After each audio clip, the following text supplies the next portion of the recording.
is a manual muscle testing demonstration for wrist flexion and wrist extension against gravity and gravity eliminated.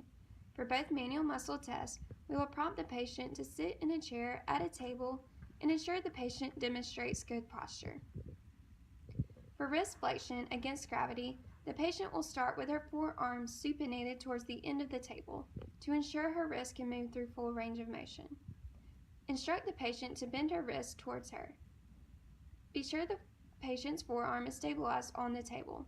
The therapist should also stabilize her proximal forearm. The therapist will then place 2 to 3 fingers over the heads of the metacarpals on the volar surface of her hand. The therapist will then instruct the patient by saying, "Do not let me pull your hand down," and then applies resistance towards extension.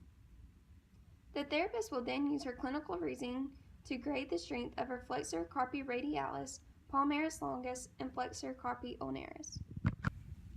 If the patient is unable to move through full range of motion, the therapist would test the wrist flexion in a gravity-eliminated position by placing the client's forearm in neutral position, on or side down on the table.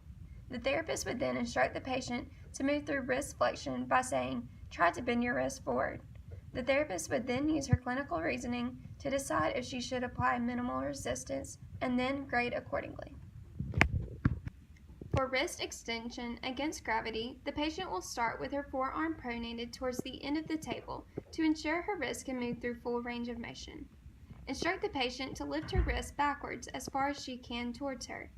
If the patient is able to go through full range of motion, stabilize the proximal forearm with one hand and then place 2 to 3 fingers on the dorsal side over her metacarpals. You would then instruct the client by saying, "Do not let me press you down," and apply resistance towards flexion. The therapist will then use her clinical reasoning to grade the strength of the client's extensor carpi radialis longus, extensor carpi radialis brevis, and extensor carpi ulnaris. If the patient is unable to move through full range of motion for wrist extension, the therapist would test wrist extension in a gravity-eliminated position by placing the client's forearm in neutral position, ulnar side down on the table. The therapist would then instruct the patient to move through wrist extension by saying, "Try to bend your wrist backwards." The therapist would then use her clinical reasoning to decide if she could apply minimal resistance and then grade accordingly.